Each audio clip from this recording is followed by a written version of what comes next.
There were 300 people in the room that afternoon, students, scholars, cameras, and ambition. Jasmine Crockett stood at the podium in crisp white, voice sharp, arguments sharper. She wasn't just speaking, she was performing, and her target sat 3 rows back, J.D. Vance, unmoved, unspeaking. She mocked his education, questioned his credentials, and did it all with the confidence of someone who believed no one would challenge her. And for a moment, no one did. But then, 17 seconds of silence. Not a breath, not a whisper. And just as the air began to feel unbearable, an unexpected voice rose.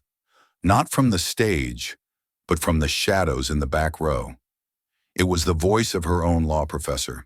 And what he said didn't just shift the conversation, it shattered the room. Now, before we take you deeper into this moment, just a gentle reminder. What you're about to witness is a dramatized story, drawn from the currents of real emotion, real questions, and the very real weight of public perception. Names are familiar, settings imagined, but the tensions, the silences, the echoes of truth that follow, those are ours to feel, together. So now we ask, what makes a teacher rise against his own student and speak for the one no one expected? Let's begin. Stay with us. This isn't just a story, it's a moment that might stay with you. And so, with 1,000 eyes watching and 100 unspoken questions hanging in the air, the doors opened. Not the doors of power, not yet, but of a room where reputations are made or shattered in minutes. A room where applause can be thunder or camouflage. This wasn't just a lecture hall, it was a proving ground. And on this particular day, 2 names were written on the program, but only one had the spotlight, at least at first. They called it the Room of Giants. Not officially, of course. The plaque outside read Harvard Law Auditorium 1A, but inside these walls, reputations had been born, careers launched, and egos quietly dismantled. The room hummed with anticipation. Rows of dark mahogany seats stretched upward like a coliseum, circling a stage bathed in soft white light. Cameramen adjusted tripods. A news anchor whispered something to his producer. Professors in gray suits leaned close to one another, exchanging predictions as if this were a championship match. And maybe, in a way, it was. Then, a rustle, a pause, and the doors opened. Jasmine Crockett walked in. A sharp navy blazer framed her shoulders. Every movement was precise. Not hurried, not hesitant. Just sharp. Behind her, a trail of clicking heels followed, staffers and aides trying to keep up. The moment her heels hit the marble floor of the main aisle, the crowd broke into applause. Not thunderous, but authoritative. This was Harvard, after all. Emotion, even admiration, was delivered in measured doses. She gave a quick, practiced smile, not too wide, just enough to acknowledge her power was recognized. From a distance, she looked like a guest of honor. Up close, she looked like the storm. As she reached the podium, the house lights dimmed slightly, drawing eyes to her like gravity. Microphones flicked on. Phones came out. A young woman near the front whispered to her classmate, "She's about to go off on him. You just watch." A second later, a less rehearsed entrance took place in the rear of the hall. J.D. Vance slipped into his seat quietly, unnoticed by most, but not all. A pair of students near the back exchanged glances. "Is that?" "Yeah, that's him. The Ohio guy. Hillbilly Elegy or whatever. He looks tired. He looks like he doesn't want to be here." J.D. sat alone. No aid, no introduction, no applause. He wore a plain black jacket over a slightly wrinkled dress shirt. His tie was loosened, as if he'd considered skipping the whole thing.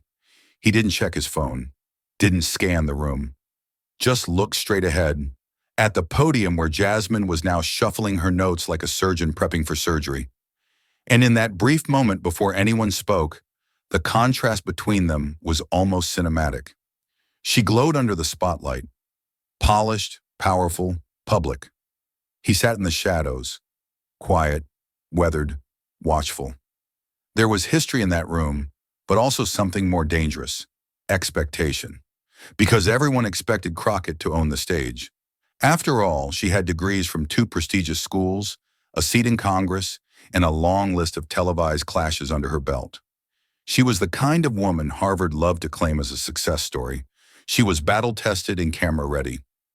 J.D. Vance. He was a curiosity, a contradiction, a man who rose from poverty to the Senate, but brought with him the scent of places most in this room had only read about. Trailer parks, steel towns, forgotten places, forgotten. He didn't smile. He didn't wave. He didn't even seem to breathe deeply. A law student in the second row leaned toward her classmate and asked, "Why is he even here?" The classmate shrugged. "Probably for damage control. Crockett's gonna rip into his credentials." That line, his credentials, echoed as the moderator finally approached the microphone. "Ladies and gentlemen," he said, with the crispness of a practiced orator, "welcome to our keynote debate on law, leadership, and legacy." Crockett smiled faintly. J.D. remained still.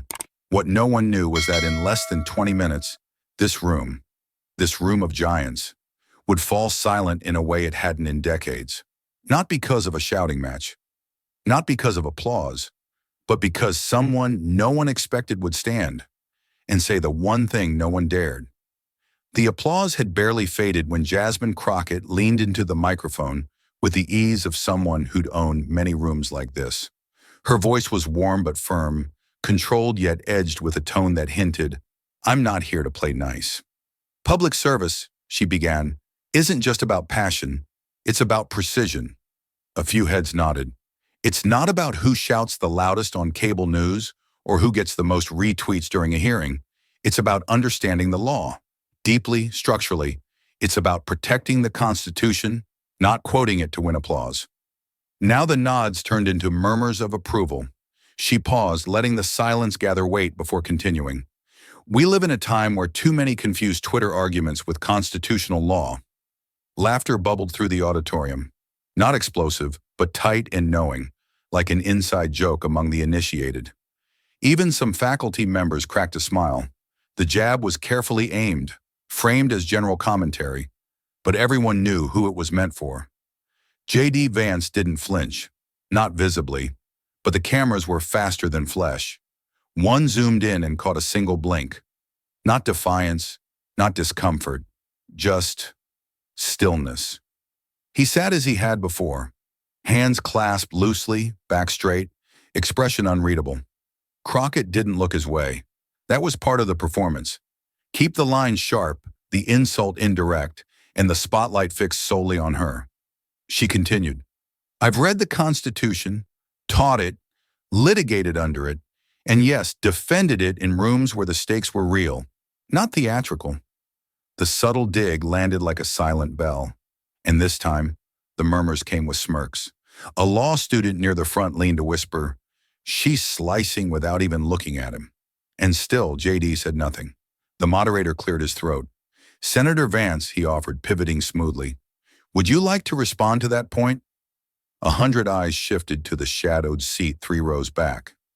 J.D. raised his eyes, not in challenge, but in calm. He gave the faintest shake of the head. Not dismissive, just enough to say, "Not yet." The moderator hesitated, then nodded and continued the conversation forward. But the non-response didn't go unnoticed. Crockett pressed on with poise, building a case, not against J.D. directly, but against the idea of populist lawmaking, of gut-driven governance, of symbolism without structure. It was strategic, layered, and for the audience who came expecting intellectual rigor, she delivered it with polish. And still, J.D. remained quiet. To some, it looked like weakness. To others, indifference. But to a select few, those watching with practiced political eyes, it looked like something else entirely: calculation. In silence, he was forcing the room to ask, what is he waiting for? By the 15-minute mark, Crockett had delivered a monologue that could easily be clipped, tweeted, and televised. It was articulate, assertive, and undeniably sharp. She had won the moment, or so it seemed. But moments are fragile things. And somewhere in the back of the room, a professor shifted in his seat, not quite ready to speak, but no longer sitting easy. The next words spoken in that auditorium wouldn't come from Crockett. And they wouldn't come from JD. They would come from someone who had watched both of them rise but never expected to be pulled into the center of the fire. The room still echoed with Jasmine Crockett's final remarks when the screen cut to black. But behind that silence was another story, one that didn't begin on a stage or under a spotlight, but in a quiet hotel room across the street from campus just 2 hours earlier. J.D. Vance sat at the edge of the bed, still dressed in his jacket from the flight. The curtains were drawn halfway, letting in a cold slice of Cambridge daylight. He wasn't scrolling his phone. He wasn't reviewing talking points. He was unfolding a letter, creased, worn, and written in the hurried penmanship of a woman who never expected it to be read more than once. His mother's handwriting hadn't changed much over the years. It tilted upward, like she was always rushing toward something better. The ink had faded a little, but the sentence that mattered most had never lost its clarity. You don't have to outtalk them, just outlast them. He read it twice, then folded it back into its original lines and slid it into the inside pocket of his coat. That letter wasn't written for Harvard. It wasn't written for politics. It was written after a shouting match at a county courthouse in Middletown, when JD was still barely holding on to the idea of law school. Back then, he'd been furious. Someone had laughed in his face when he mispronounced amicus curiae. He'd wanted to fight, to clap back, to show them he belonged. But his mother, half sober, chain-smoking, painfully clear in moments like that, had handed him a note and said, "Use your voice, but only when it's yours, not when they're baiting you." Today he kept the note not because he needed reassurance, but because he needed reminder. He wasn't at Harvard to perform. He was there to outlast. The digital clock on the dresser ticked forward. 1:22 p.m. He stood slow and deliberate, straightened his shirt, tightened his tie. No mirrors, no speeches, just quiet. In the elevator, a student glanced sideways at him, trying to confirm if this was the guy. JD gave him a nod. The student looked away, unsure whether to say something. In the lobby, a campaign volunteer approached to ask if he needed water or media prep. JD declined both. "I'm not here to win," he said flatly. "I'm here to remember who's watching from the places no one here ever visits." Outside, a cold gust of air sliced through Massachusetts Avenue. Across the street, the Harvard Law crest loomed large over the stone steps. People were already gathering, waiting for Crockett's entrance. No one was holding signs for JD. He crossed at the light, alone. No entourage, no photographers trailing him. Just a folded note pressed near his heart and a kind of stillness that the noise on stage would never understand. At the door, a security guard greeted him. "Senator Vance, welcome." JD nodded, stepped inside, and disappeared into the polished, echoing halls that had welcomed 1,000 voices louder than his and dismissed 1,000 silences deeper than anyone cared to ask about. But not today. Today, silence was not surrender. It was his weapon. If the opening jabs were meant to warm the crowd, the next 20 minutes became a surgical dissection. Jasmine Crockett didn't raise her voice. She didn't need to. Her tone was composed, clinical, like a seasoned litigator walking a jury through a case she had already won. "Legal integrity," she began again, this time with a firmer cadence, "doesn't come from opinions. It comes from process, from precedent, from sweat that isn't seen on television, but soaked into every line of a brief that never makes the news." She spoke without notes now, walking slightly away from the podium. Her voice bounced cleanly off the oak-paneled walls. She didn't look at JD, but she didn't have to. "I've clerked for Article 3 judges. I've drafted opinions that became arguments in federal appeals. And I've taught constitutional interpretation to students who weren't here to perform. They were here to protect." The auditorium nodded with her, almost rhythmically. Professors at the back leaned in. Students scribbled lines in their notepads, underlining key terms. Article 3, precedent, integrity. It was the kind of intellectual performance Harvard adored. Not theatrical, but sharp, refined, and above all, credentialed. Then came the pivot. "There are those," she said slowly, her voice softening to a subtle sneer, "who enter rooms like this not through the gates of law, but through the pages of memoir." The line landed like a needle under the skin, precise, barely audible, but unmistakably aimed. J.D. Vance didn't flinch. He looked down for a moment, as if searching for something on the floor, then slowly lifted his gaze, his expression unreadable. One corner of his mouth curled, just enough to be called a smile, but not enough to be confused with joy. The audience reacted just as subtly. Some grinned. Others glanced at J.D., searching for a reaction he refused to offer. The power of Crockett's line wasn't just in the insult, it was in the fact that J.D. refused to validate it. But that silence, that refusal to engage, began to reshape the energy in the room. The moderator, sensing a moment of tension, turned again toward J.D. "Senator Vance, would you like to offer a response to Congresswoman Crockett's points?" J.D. looked up, held the moderator's gaze for a full 2 seconds. Then gently he shook his head. A whisper rustled through the rows of students, curiosity turning to confusion, and for some, irritation. "He's not even trying," someone muttered under their breath. "He's letting her walk all over him," someone else said. Crockett took a step back toward the podium, sipping from a glass of water, her face calm but alert. She wasn't gloating, but she knew she'd drawn first blood, and that J.D. had given her nothing to push against. In a place built on argument, silence felt like absence. For the next several minutes, she continued outlining her critiques of populist jurisprudence, the dangers of symbolic legislation, the erosion of institutional credibility, the shift from law as a discipline to law as performance. With each point, her voice became more persuasive, more surgical. J.D. remained motionless, a still figure in the crowd, present but fading, like a ghost at his own trial. And yet, for all the momentum Crockett had gathered, for all the mastery she was displaying, a tension began to rise. Not from her, but from the absence of his voice. Because in a room where every word was weighed, the only thing heavier than what was said was what wasn't. Long before the mahogany walls of Harvard, before the polished microphones and curated audiences, J.D. Vance sat alone in the back corner of a public library in Middletown, Ohio, surrounded not by scholars, but by silence. The carpet was worn, the lights buzzed faintly overhead, and the heating vents clicked like an old radiator trying to remember how to work. He was 16. The book in front of him was thicker than any textbook he'd seen at school.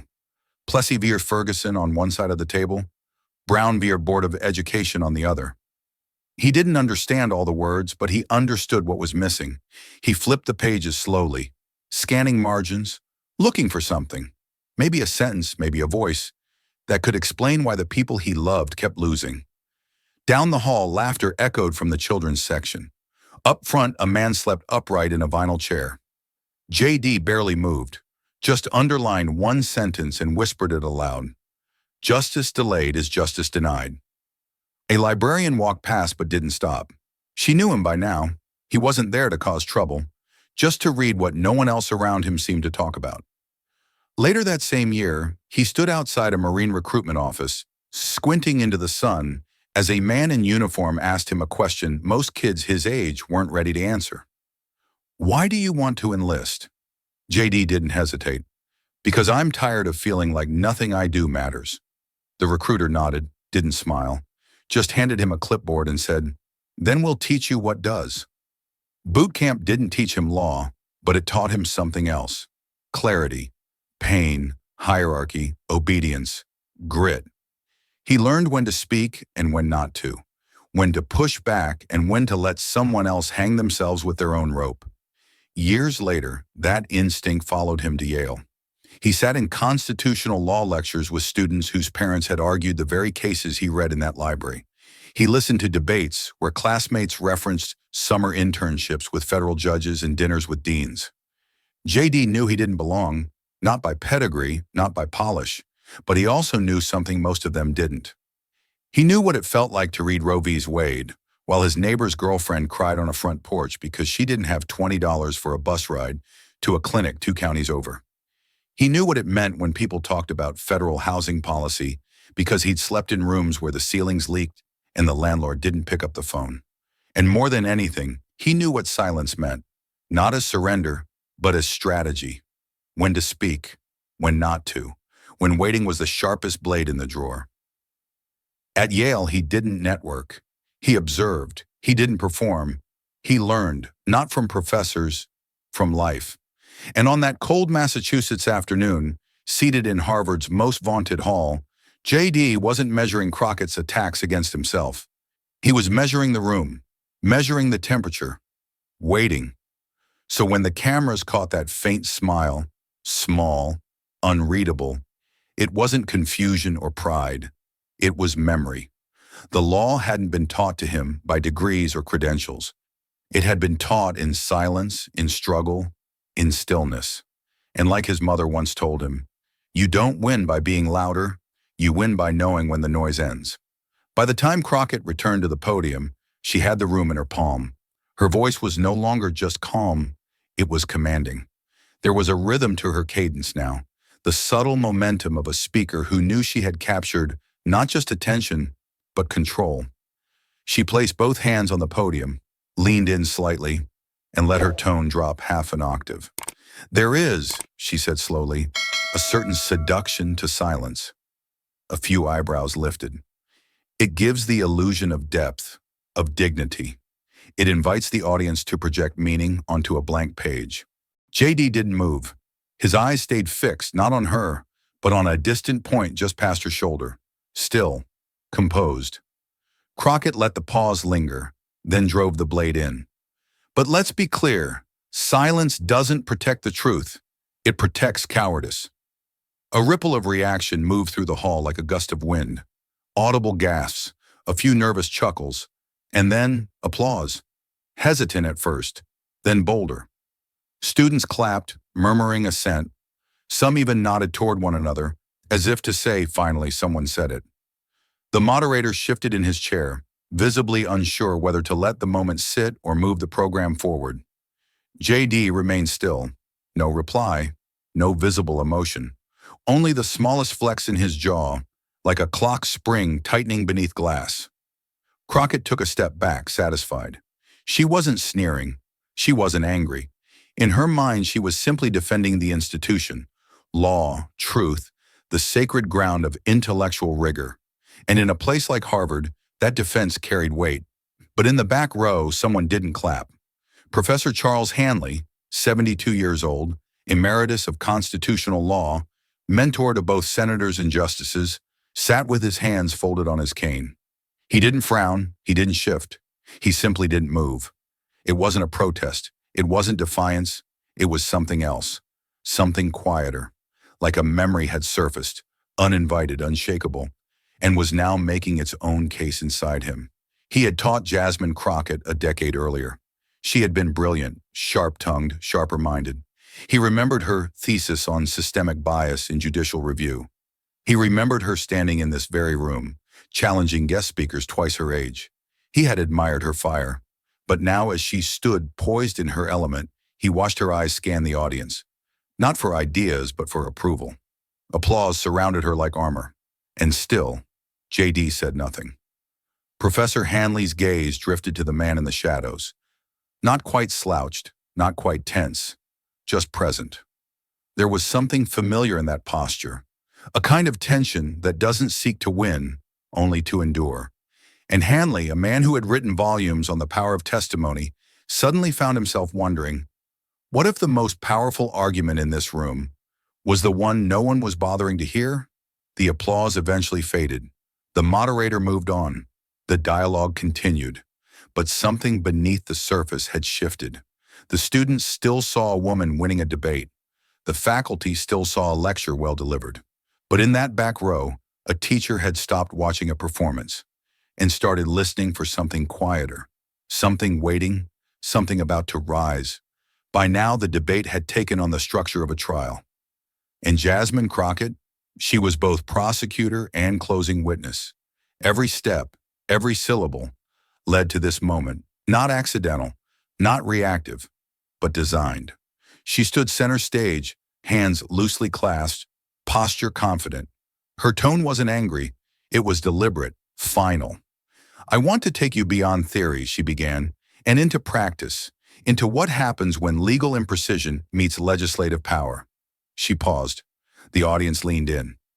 Earlier this year, Senator Vance co-sponsored Senate Bill 1437, a piece of legislation presented as a reform for veterans' healthcare access. It promised speed, it promised simplicity, but what it delivered, if you read past the headlines, was structural ambiguity, unfunded mandates, and a legal framework so constitutionally sloppy it had to be redrafted 3 times before it cleared committee. She let the air breathe for a beat, then continued. I'm not questioning the intentions behind the bill. I'm questioning the consequences of ignoring legal discipline. JD didn't blink. Crockett's voice didn't rise. Instead, it lowered into something almost reverent, like a judge delivering sentence. We cannot afford a democracy where legislation is driven by memoir, not merit, where the weight of lived experience is used to bypass the weight of constitutional scrutiny. She stepped closer to the edge of the stage and for the first time locked eyes with JD. And we certainly can't let unqualified lawmakers draft the laws that bind us all. There was a pause, a half-second of silence pregnant with tension, and then the room exploded. Applause thundered from every corner of the auditorium. Students leapt to their feet. Professors clapped with open admiration. Some whistled. One woman in the front row mouthed, "Wow," as she turned to the person beside her. Cameramen scrambled to capture the moment. Phones were already up, already filming. This was the clip. This was the line. In the back, Professor Hanley didn't move. JD didn't either. Not at first. He waited. Let the wave crest. Let it roll. And only when the applause began to fade, not vanish, but fade, did he slowly rise. No microphone, no paper, no rebuttal. He didn't walk to the stage. He didn't raise his voice. He simply stood, smoothed the front of his jacket, and looked directly at the moderator. The moderator, surprised, gestured. "Senator Vance?" JD nodded once, stepped forward a few feet, not to the podium, but to the edge of his aisle, and spoke, not to argue, to ask. "I'm curious," he said quietly, but clearly. "When exactly did we decide that a person's worth in public service begins at the footnotes of a law review article?" The room stilled. He continued. "I didn't learn law by writing it in the margins of elite journals. I learned it by watching my neighbor lose custody of her kids because she couldn't afford a lawyer. I learned it from Marines who got discharged with no benefits and ended up homeless. I learned it in courtrooms where no cameras showed up, where the verdict didn't trend." His tone wasn't defensive. It wasn't bitter. It was tired, but sharpened by resolve. "I may not be fluent in the language of elite citations, but I am fluent in the consequences of the systems those citations often ignore." He stepped back, said nothing more. There was no applause. Not yet. Just air, thick with something new. A shift not in volume, but in balance. For the first time all afternoon, Jasmine Crockett didn't speak, and in the second row, Professor Hanley adjusted his hands on his cane, slowly, like someone preparing to rise. JD didn't return to his seat. He stayed where he was, standing in the aisle, not above anyone, not behind anything. The kind of stance a man takes when he's not delivering a speech, but speaking from something deeper. Something lived. He let a few seconds pass, not for effect, for breath. Then he asked simply, "Who taught us that law only belongs to those who studied it in marble halls?" No one moved. He let the question hang, untethered, like smoke in an old cathedral. "I've been in rooms like this before," he said, "and I've always known the quiet math running underneath them. Who went to the right schools? Who clerked for whom? Who gets to define what qualified looks like?" A few glances flicked toward the faculty rows. JD didn't accuse. He just stood. "There was a man in my district, a Marine vet, lost half a foot to diabetes, couldn't afford his insulin. The VA bureaucracy chewed him up for years, said he didn't have enough documentation, said he didn't check the right box on the right form in the right fiscal year." JD's voice stayed level, but something beneath it, something earned, pressed forward. "He showed up at a town hall with his blood sugar at 310, said to me, 'Senator, I didn't lose part of my body overseas just to lose the rest of it over paperwork.'" A few murmurs stirred. I went back to DC that week and helped draft a clause, just one clause, that allowed veterans flagged as high risk for insulin dependency to bypass a redundant eligibility review. It was part of the same bill Congresswoman Crockett mentioned earlier. He looked briefly at her, not with fire, not with smugness, just fact. That clause kept him alive. The room grew still. Even the students who'd cheered earlier now sat frozen, their pens idle, their eyes locked. The energy had shifted, not by force, but by weight. I'm not saying the bill was perfect, JD continued, but I'm saying it was real. It did something. For someone, his hands were open now, not gesturing wildly, just steady. And if that clause was sloppy, if the life it helped save doesn't count because I didn't quote 3 law journals in footnotes, then fine. He paused. If that's poor legal work, then I'll take the F. The line didn't land like Crockett's earlier mic drop. It didn't explode. It settled. Heavy. Real. One of the students in the third row lowered her phone without realizing it. Near the front, a professor tilted his head, somewhere between reconsideration and regret. No one clapped. Not because they didn't want to, but because the room didn't know what to do with a truth that didn't come dressed in applause. JD stepped back, still standing, but saying no more. And somewhere in the back row, Professor Hanley moved. Not abruptly, not dramatically, but with the slow resolve of someone who had just made a decision that had nothing to do with performance and everything to do with legacy. For a heartbeat, no one moved. J.D. Vance had stepped back, his final words still settling into the walls like dust after a distant blast. There had been no rebuttal, no challenge. Just one man standing where he didn't belong, reminding the room that the law wasn't only written in libraries, it was lived in bodies. Crockett adjusted the microphone slowly, not shaken, but caught off rhythm. Her hand hovered near her notes. The script she'd so carefully built was still there, but something in the air had shifted, a ripple she hadn't anticipated. She opened her mouth, ready to respond. Not in anger, but to restore control, to reclaim the center. She never got the chance. From the far back of the auditorium, the sound of a wooden cane tapping twice against the floor drew every head toward the rear. Professor Charles Hanley was standing. The shift in energy was immediate, visceral. Students turned in their seats. Faculty sat up. Cameras, almost by instinct, pivoted toward him. No introduction, no request for the floor, just presence. The silence that followed wasn't awkward. It was reverent. Like everyone in the room instinctively understood that something unplanned, something true was about to be said. Hanley didn't clear his throat. He didn't raise his voice. He simply looked toward the stage, then toward the man in the aisle. Then he said softly, I didn't teach JD, but I wish I had. It wasn't a compliment, it was a confession. The words cut through the room with the quiet precision of a scalpel. Not sharp enough to wound, but precise enough to open something that had been closed for too long. A gasp caught in the throat of the auditorium. Small, collective, reflexive. Crockett blinked, frozen mid-motion. Her notes, now irrelevant, sat untouched. The cameras zoomed in, not on her, not on JD, but on Hanley's face. It wasn't proud, it wasn't sad, it was weighted, thoughtful, like a man who had spent a lifetime teaching theory and had just been reminded why he started teaching in the first place. He didn't elaborate. He didn't sit down. He just remained standing, cane in one hand, gaze steady. In that moment, applause would have been vulgar. Music would have been insulting. What hung in the room wasn't performance, it was recalibration. Because with just one line, the hierarchy had shifted. Not in volume, not in status, but in moral gravity. Crockett's previous dominance now hung uncomfortably in the air, untouched, not because it wasn't valid, but because it no longer felt complete. JD didn't smile. He didn't nod. He didn't acknowledge the professor at all, because this moment wasn't about being vindicated. It was about being heard, finally fully, not by the crowd, but by the one person whose silence had carried more weight than applause ever could. For a long moment, no one moved. No one whispered. No one even breathed too loudly.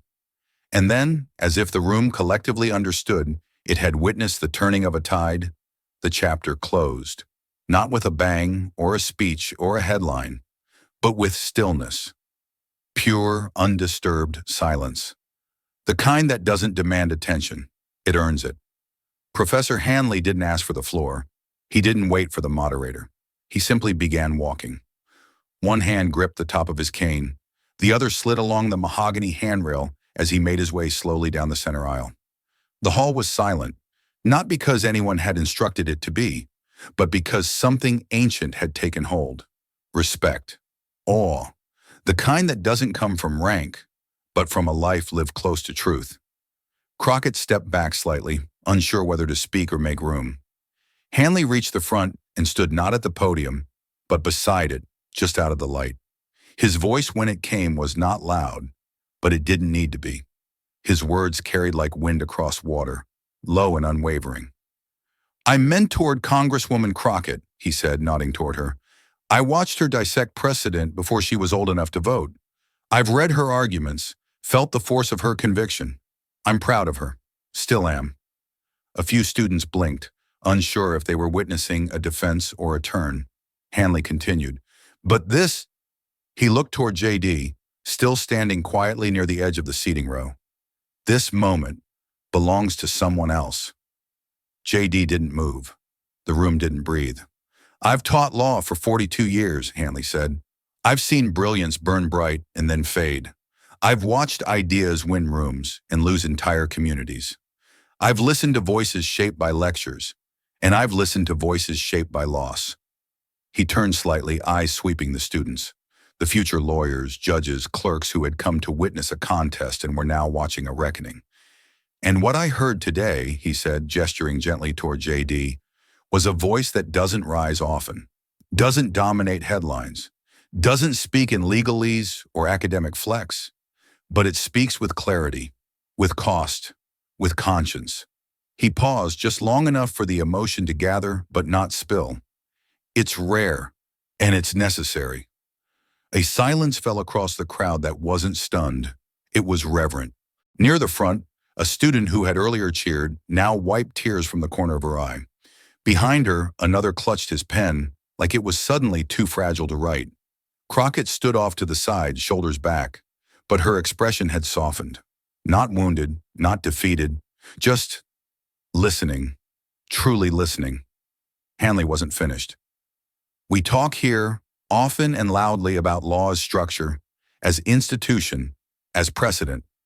But if we forget that law is also story, also blood, also lived, then all we're doing is fencing with footnotes." He looked directly at his former student. "Jasmine, you were never wrong to fight for structure, but sometimes structure alone can't carry the weight of justice." Then he turned once more to J.D. "I didn't teach you, Senator Vance, but I wish I had." The words echoed again, now not a revelation, but a benediction. J.D. gave no reply, just a slow, grateful nod. And in that nod, something passed between them. Not agreement, not alignment, but recognition of weight, of silence, of earned ground. No one applauded. No one dared. What had happened in that moment wasn't performance. It wasn't victory. It was something rarer. It was truth. For a few seconds, it seemed no one knew what to do. Jasmine Crockett stood still at the podium, hands gripping its edge like it might float away. The poise she had worn all afternoon, the elegance, the edge, the composure, hadn't disappeared, but it had cracked. Just slightly. Enough for the camera to catch her breathing deeper than before. Enough for the room to notice she wasn't blinking. Then slowly she stepped back from the microphone and returned to her seat. No notes in hand, no rebuttal, no victory lap. She sat down without speaking, her eyes focused somewhere beyond the panel, as if watching a slow-motion replay of the moment she'd lost control of the story. Across the room, J.D. Vance remained standing for just a breath longer, then lowered himself back into his seat, slowly like a man sitting on unfamiliar ground. There was no triumph in his face, no smug satisfaction, only an uncomfortable humility, like he'd been handed a trophy he didn't want in a game he didn't ask to play. The moderator cleared his throat, his voice slightly brittle. I I want to thank both of our speakers for a spirited and thought-provoking discussion. I believe we've... He stopped. Even he didn't believe what he was saying. The rhythm of the room was broken. The air had changed. The debate wasn't finished.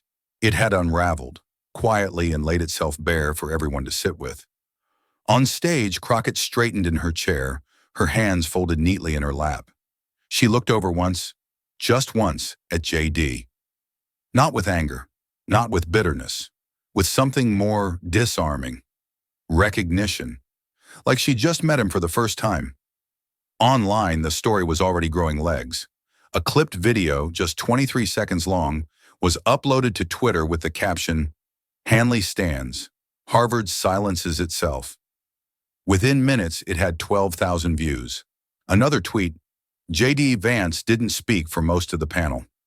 Then he said one thing, and the room broke. Hashtags emerged like aftershocks. Hashtag Hanley stands. Hashtag Vance silence. Hashtag the room that listened. A Reddit thread titled, "When a Professor Says, I Wish I Taught You," began gaining traction, filled with comments ranging from stunned respect to incredulous debate. "I came to roast JD and now I'm crying in my law school sweatshirt," one wrote. "Plot twist of the year," said another. Inside the auditorium, the lights seemed suddenly brighter, harsher. A few students began to gather their things, not because the session had officially ended, but because they sensed it wouldn't continue the way it was supposed to. There was nothing left to win. Hanley remained at the front of the room, standing quietly, his cane resting against the side of the stage. He wasn't basking in anything. He looked more like a man still working through the weight of what he'd said aloud, something that had probably been sitting in him for years, waiting for the moment to matter. Crockett slowly leaned forward, resting her elbows on her knees. She didn't speak to anyone, but her posture wasn't defensive. It was introspective, as if replaying not just this day, but every room she'd ever thought she understood. JD tapped his fingers once against his notebook, then folded it shut. Not to leave a mark, but to mark that this, whatever it had been, was over. But what it left behind, that would keep echoing. The corridor behind the auditorium was narrow, sterile, and poorly lit. One of those places designed not to be seen, only passed through. It smelled faintly of floor polish and forgotten paper. JD Vance leaned against the wall near the loading bay doors, his notebook tucked under one arm, his tie slightly loosened. He hadn't asked to speak to anyone. In fact, he was halfway out the building when the sound of a cane tapping slowly down the hall pulled him to a pause.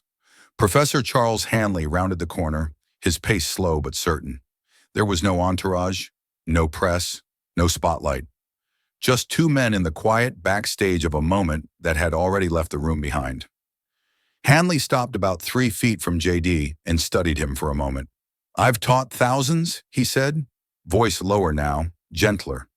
"Some brilliant, some loud, some unforgettable for all the wrong reasons." He took a breath, the kind that comes before a sentence you didn't expect to say. "But you reminded me why I started." JD didn't move at first. Then he nodded, grateful, but unsure what to do with praise that felt too heavy to hold. "I didn't want it to go that way," JD said. "I wasn't trying to win anything." Hanley tilted his head slightly, as if considering a lesson he'd once given and now needed to relearn. "Sometimes we don't choose the moments," he said. "They choose us." For a moment, the only sound was the hum of distant applause from another auditorium. Then, footsteps. Crockett. She walked slowly down the corridor, heels softer now against the tile. Her jacket was folded over one arm, her expression unreadable. She was walking with purpose, but not speed. She passed them, almost, then stopped. She looked at Hanley first, their eyes locking. No words, no defense, just gravity. Then she turned to JD. He didn't flinch. They looked at each other like two people who had fought a battle they didn't plan and now had to carry its shape long after the cameras had stopped rolling. Crockett didn't speak. She just gave the smallest nod. Not of concession, not of apology, but of understanding. It was the kind of nod two people exchange when the debate ends, but the conversation continues in silence, long after.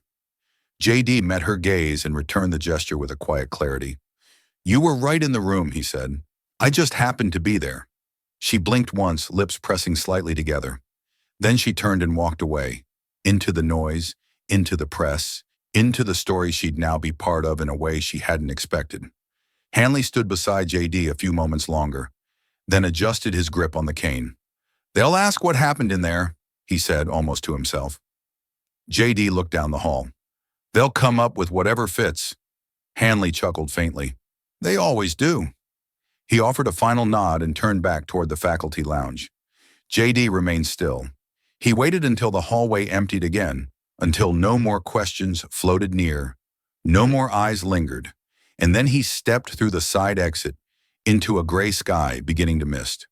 There was no crowd, no press line, no campaign staff waiting, just quiet. And in that quiet, the echo of something rare, a confrontation that didn't end with a winner, only with people who now saw each other differently. The clip went up at 6:17 p.m., less than 2 hours after the event ended. It was exactly 23 seconds long. No intro, no edit, just a single static frame. Professor Hanley standing at the front of the Harvard Law Auditorium, his cane in one hand, his voice steady. I didn't teach, JD, but I wish I had. The post wasn't made by a journalist or a staffer. It came from a second-year law student who uploaded it with the caption, "This wasn't in the syllabus. It was meant to be a moment of reflection, a little viral lightning in a bottle." By morning, it had 6 million views. Comments flooded in by the thousands. Some praised Hanley's courage, his humility, his honesty. This is why we still need elders in the room. That sentence hit harder than any closing argument I've ever heard. JD Vance didn't win. He revealed the room. But not all voices were admiring. Congrats to JD for weaponizing silence and getting a Harvard cosign. This was just elite nostalgia for authentic pain. Another politician plays the working-class martyr card and walks away untouched. Within hours, national commentators weighed in.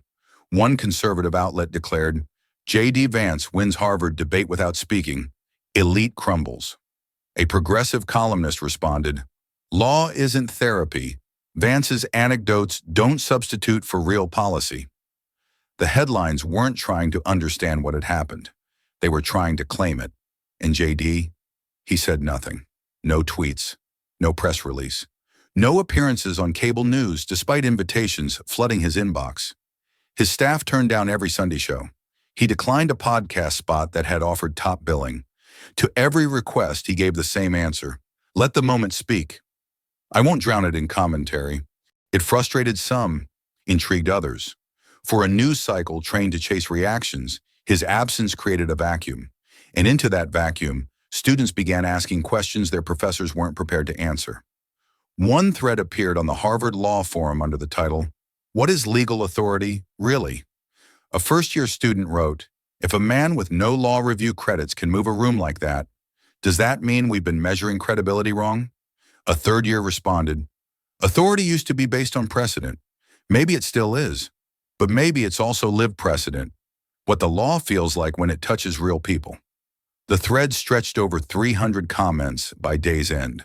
Professors began referencing it in class. One faculty member posed the question on the whiteboard of a seminar room, whose voice defines the law? Crockett remained silent for the moment. No interviews, no corrections. Only a single quiet change, the removal of the event flyer from her website. As for Hanley, he didn't repost the clip. He didn't reply to the praise or the criticism. But when asked by a journalist whether he regretted his words, he answered, no, but I do regret waiting so long to say them. The clip continued to circulate. Students watched it late at night in dorm lounges. Policymakers discussed it in private emails. And somewhere, between the applause and the backlash, between the reverence and the revisionism, a deeper tension lingered. What if the future of law wasn't just in who could argue best, but in who dared to speak last? The dorm hadn't changed much. The paint was still a tired shade of cream. The hallway lights still flickered slightly, as if dimmed by decades of late-night debates and silent breakdowns. The nameplate on the door had been replaced, of course. It now read Elena Rodriguez, 2L in laminated plastic. But Jasmine Crockett didn't knock. She didn't need to go inside. She was here for the hallway, for the memories that lived in corners and creaked behind radiator pipes. She walked slowly past the bulletin board, where flyers for moot court tryouts and study groups still hung like ghosts of ambition. At the far end, just beyond the stairwell, was the old glass display, the student showcase. It hadn't been updated in years. Most people walked right past it, but she stopped. Inside, tucked behind a curled edge of an outdated program schedule, was a faded piece of paper. Typed, yellowed, familiar. Her eyes scanned it before her memory could catch up. It was the opening paragraph of an essay she had written freshman year. Back when she was a student with fire but no audience. When everything she said still felt like whispering uphill. The words stared back at her. Justice does not begin with power. It begins with proximity. It belongs first to the unheard. She didn't breathe for a few seconds. Didn't move. Then, without meaning to, she laughed. Quiet, sharp, half in disbelief. God, she whispered, I wrote that. And then she sat. Right there on the floor, knees pulled up to her chest, arms wrapped loosely around them, like she had when she used to take late-night calls from her mother, fighting back the urge to drop out after her first B+. The tears didn't come from shame. They weren't even really sadness. They came from recognition, from the sharp, unrelenting clarity of being seen, not by critics or headlines or even students, but by her younger self, frozen in ink, reminding her of a truth she hadn't forgotten, just moved past too quickly. She had spent years fighting to be heard, and she had been, loudly, publicly, with applause and headlines and authority. But somewhere along the line, she had stopped asking if she was still standing close enough to the people whose voices she once claimed to carry. Her silence now wasn't guilt. It was grief, for the distance between where she'd started and where she had just stood in front of hundreds, arguing from a podium instead of proximity. She sat there for a long time, letting the words echo, letting the floor beneath her cool her pulse. Eventually, she reached into her bag and pulled out a small notebook, one she hadn't used in years, not since law school. The pages were blank. The pen was light in her hand. She didn't write a post, didn't draft a statement. She just wrote, not for rebuttal, not for anyone else, just to remember how to speak when no one is listening. And what began to form on the page wasn't an apology. It wasn't even an explanation. It was a return to the voice that didn't need a podium to matter. Just enough silence to hear itself again. It arrived in a plain white envelope, creased at the edges, no return address, just a zip code scribbled in the top corner. Pike County, Kentucky. The handwriting was uneven, a little shaky, the kind that spoke of someone more used to filling out farm supply receipts than formal correspondence. J.D. Vance found it in the stack of mail his staff had filtered through twice. No campaign contributions, no lobbyist tags, no official letterhead. Just one envelope that had somehow avoided the trash pile because an intern noticed it was handwritten. J.D. picked it up out of curiosity, opened it without expectation. Inside was a single sheet of lined notebook paper, folded twice, no greeting, no signature. Just a short note written in ballpoint pen with too much pressure, the kind of letter that dents the back page through sheer will. You spoke for my dad. He never read a single law, but he felt one today. That was it. No name, no praise. Just a sentence that felt heavier than any headline. J.D. read it once, then again. He sat with it for a while in the quiet of his office. Not the Senate floor, not the Capitol rotunda, just a plain room with wood-paneled walls and a coffee mug ring on the corner of the desk. Outside, the D.C. traffic murmured as usual, indifferent and uninterrupted. But inside, something slowed. He ran his thumb across the ink. You could still feel the pressure points where the writer had pressed too hard. There was no flourish, no clever phrasing, just truth, compressed into a line that said everything J.D. had struggled to explain on that stage.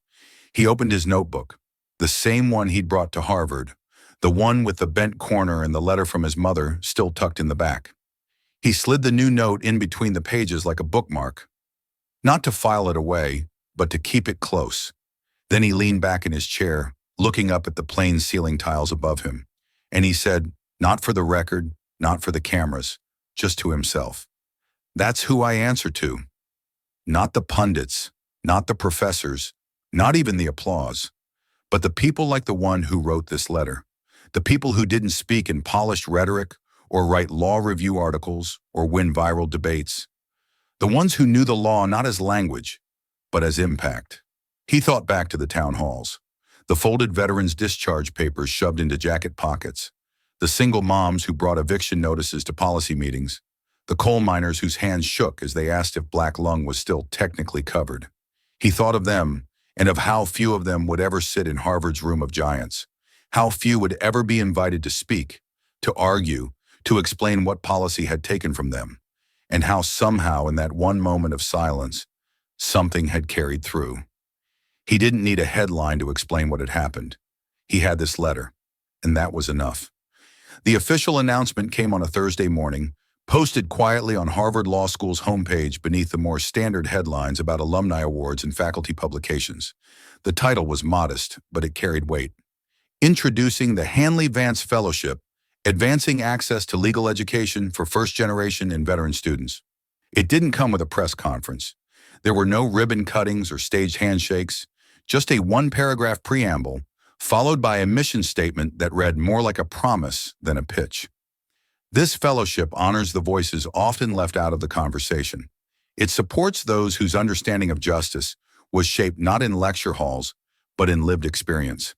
It is named for a professor who taught with integrity and a public servant who reminded us who law is meant to serve. The program would fund full tuition for up to 5 students per year. It prioritized applicants who were the first in their families to attend college or who had served in the military.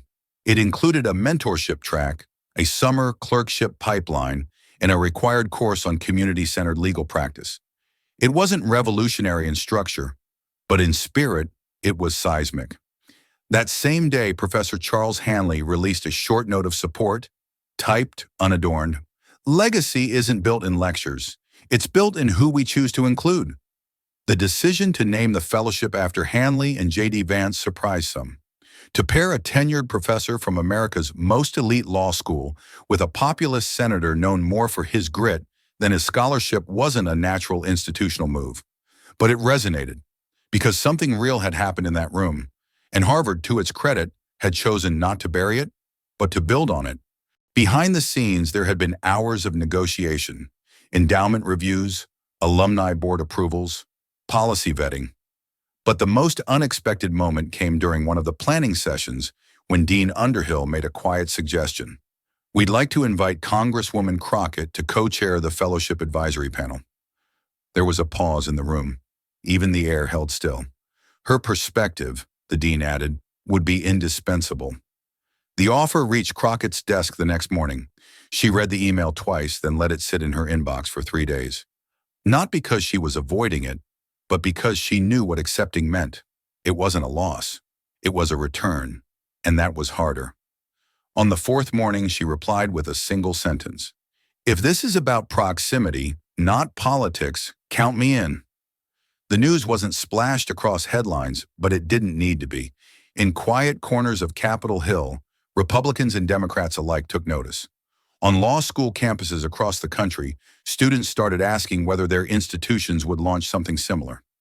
1 week later, a letter arrived at JD's office. This time it was typed. It came on Harvard stationery. Inside was a formal invite to speak at the first Hanley-Vance Fellowship orientation. The postscript read, "She'll be there too. It's not about who talks first anymore. It's about who stays long enough to listen." JD smiled when he read it, then set it beside the handwritten note from Pike County, now framed on a narrow shelf near the window. He didn't answer the invitation right away, but he didn't say no either. Something had shifted, not in headlines, not in polls, but in the structure itself, in who was finally allowed a seat at the table. And this time, the table was built to hold voices that once sat in the back of the room. The town hall building was old but clean. Its red bricks were faded and patchy in places, like they'd seen more seasons than contractors. The American flag outside had a slight tear in the bottom edge, fluttering under a gray West Virginia sky. Inside, the floors creaked, and the fluorescent lights buzzed in a way that made everything feel more human than official. J.D. Vance had been here before, not to campaign, not to speak, just to listen. The room wasn't full, about 30 folding chairs, maybe 25 people, a few teachers in school-branded sweatshirts, 2 veterans in faded ball caps, a woman from the local food bank. There was no media presence, no agenda. Just a sign on the wall that read, Monthly Community Roundtable. J.D. walked in quietly, greeted a few familiar faces, and took a seat near the back. He didn't come with notes. He didn't even come to speak. But the mayor, an older woman with tired eyes and a voice like worn denim, motioned for him to stand when someone raised a question about rural education funding. She didn't ask him to explain a position. She just said, "Tell them what you did." J.D. shifted his weight, folded his hands in front of him, and began softly.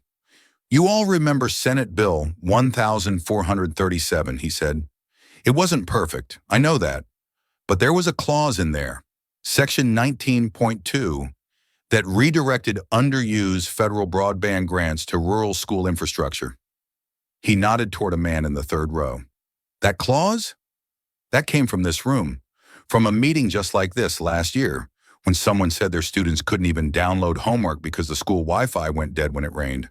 There were quiet chuckles, nods, a few murmurs of "still does." That's when a county education officer stood up. She wore glasses too large for her face and held a stack of papers hugged tightly to her chest. Her voice shook just a little, not from nerves but from the weight of what she was about to say. "That law you wrote," she said, "saved our school." J.D. looked up. "We were about 3 months from closure," she continued. "They'd already started drafting the transfer plans. We didn't have tech access, no bandwidth, test scores tanking. But that money, when it came through, it didn't just pay for rotors.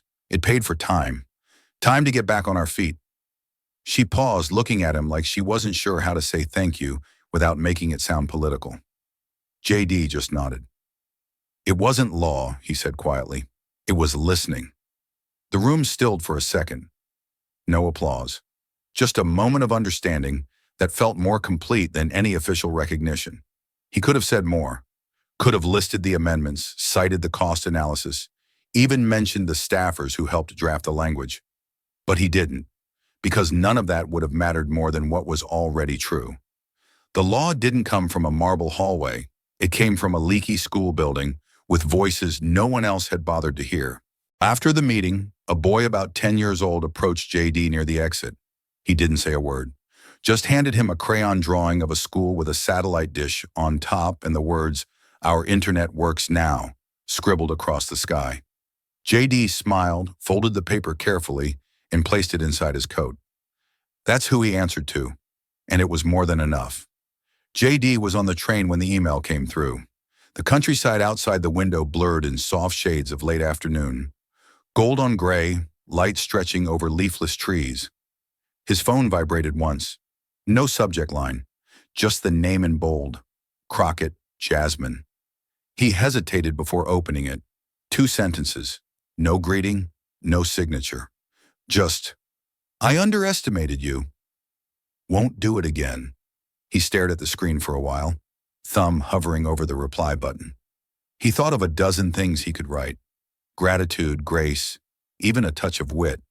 But each one felt like it would break something sacred. Sometimes silence says more than a response.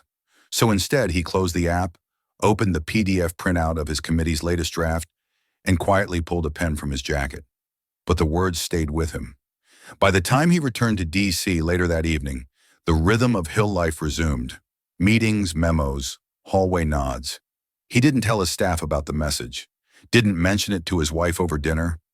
But that night, in his office, with the doors shut and only the desk lamp lit, he opened the drawer of his notebook, the one where he kept things that didn't belong in files, a food stamp from 1994, a photo of his grandfather's toolbox, and now a freshly printed copy of Crockett's email.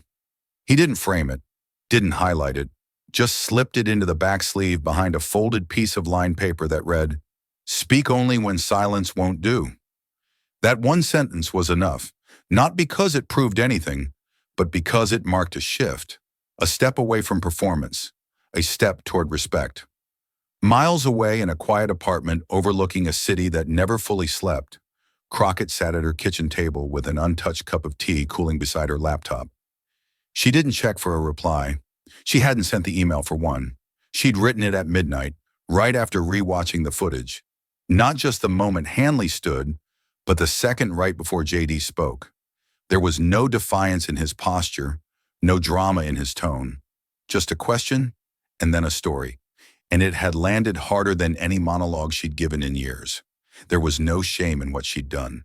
But there was growth in acknowledging the blind spot. The courtroom had taught her many things. But this, that humility doesn't require surrender, was something new. Later that week, when both sat 3 rows apart in a judiciary subcommittee hearing, their eyes met briefly as a junior staffer bumbled through a case summary. She gave him the faintest nod. Not of apology, not of alliance, just recognition. JD didn't nod back, but his eyes softened, and that was enough. Outside the hearing room, no one spoke of emails. No press picked it up. No viral tweet decoded the moment. But in 2 offices across the Capitol, 2 leaders had quietly added something rare to their repertoire: restraint. Not everything powerful needs to echo. Some truths arrive quietly and stay. The morning sun filtered gently through the ancient panes of Langdale Hall, throwing long amber shadows onto the polished floors. Outside, the quad was alive with the awkward chatter of orientation week. A small group of freshmen, still half lost in their name tags and nerves, followed a student guide through the corridors of Harvard Law's historic wing. This room, the guide said, pausing near a tall double door with worn brass handles, was the site of a rather unexpected moment during a public symposium a few years ago. A freshman near the back, freckles, thick-rimmed glasses, and a legal pad already half filled with notes, raised her hand. "Wait, is this where the professor stood up for the quiet guy?" The guide smiled. Not the polished grin of a scripted tour, but something warmer, like they'd been waiting for someone to ask that. "Yes," she said, stepping aside. Mounted on the wall just beside the entrance was a narrow bronze plaque, unadorned except for a single line etched deep into its surface. "Law belongs to those who remember why it was needed." The group leaned in. One student whispered, "Was it a protest?" The guide shook her head. No chants, no walkouts. Just a question, a story, and a silence that said more than any headline. She didn't mention the names. Not Crockett's fire, not JD's stillness, not Hanley's sentence that would echo through years of lecture halls. The plaque didn't need to. Inside the room, everything looked ordinary.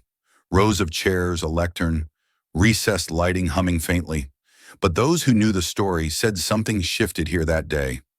Not because someone won an argument, but because someone else chose not to fight the same way, and still left a mark. As the group filed in to sit briefly and take it in, the freckled student lingered at the back, staring again at the plaque.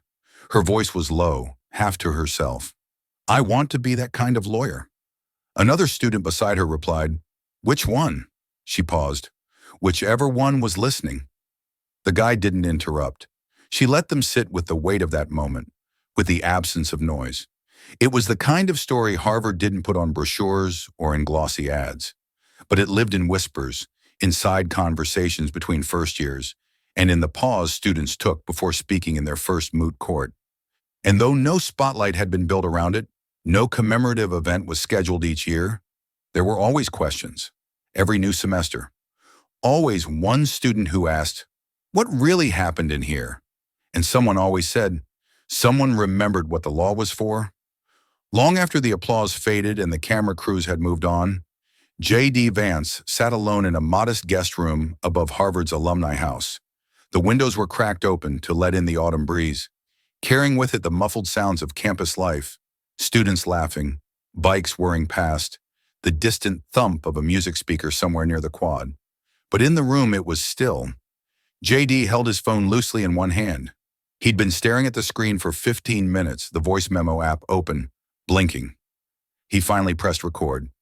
"To the next kid who thinks this world doesn't have room for them, His voice was low, steady, almost like a confession being whispered through time.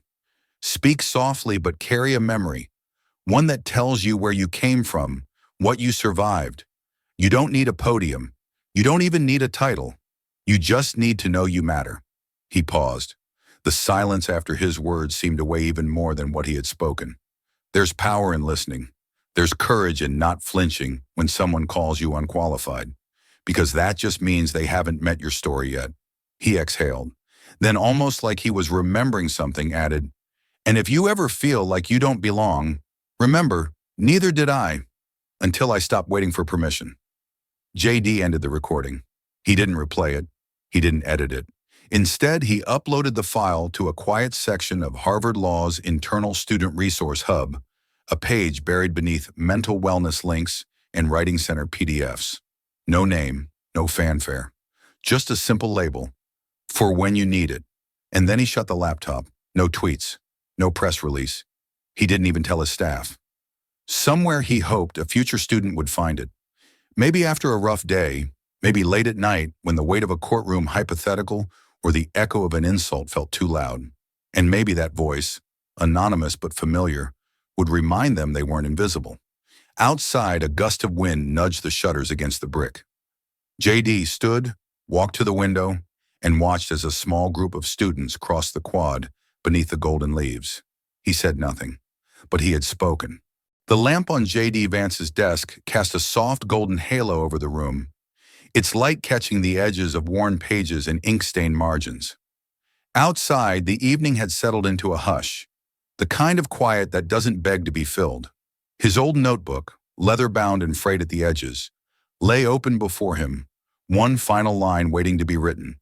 He had carried it for years, across courtrooms, campaign trails, hospital waiting rooms, and town halls that smelled of coffee and rain. Inside were fragments, quotes, letters, moments that never made it into interviews or speeches. Just truths he wasn't ready to say out loud. He leaned back, pen in hand, and wrote the final words. Silence isn't weakness. It's what you hear when truth finally gets space.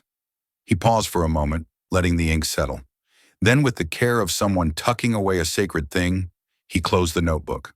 The sound it made, a soft thud, was barely audible, but final. No one else was there. No cameras, no advisors. Just JD, alone with the night and the quiet thrum of his thoughts. He didn't need anyone to witness this. That was the point. Some chapters aren't meant to be broadcast. They're meant to be lived. Outside his window, the street lamp flickered, casting long shadows across the walkway. A single student passed by below, headphones in, oblivious to the quiet history unfolding just a floor above. JD rested his hand on the notebook one last time, then stood. He turned off the lamp. A soft, reflective melody begins to play. Sometimes the last word doesn't come from a podium. It comes from the one person who's been listening all along. Sometimes the most powerful voices are the ones that never raise themselves. JD Vance's quiet defiance reminds us that strength doesn't always roar. It listens, it waits, and when the moment comes, it speaks with clarity earned through pain. This story isn't just about legal debates or political tension. It's about what it means to belong in spaces that once seemed unreachable. It's about the courage to hold silence, not as surrender, but as strength. And it's about the unseen moments that shape public legacies. Have you ever felt overlooked, only to later realize your silence spoke louder than words? If this story touches you, don't let it stop here. Like, share, and subscribe to JD Stories, where every voice matters and every story echoes far beyond the screen. This story is a fictionalized and dramatized narrative created for educational, inspirational, and storytelling purposes. While it may be inspired by real public events, people, or societal issues, it includes imagined dialogue, reconstructed scenes, and character interpretations meant to highlight broader themes of justice, dignity, and resilience. Any resemblance to actual events or individuals beyond public knowledge is purely coincidental. We do not intend to defame, mislead, or harm, but to invite reflection and meaningful conversation. Thank you for watching JD Stories.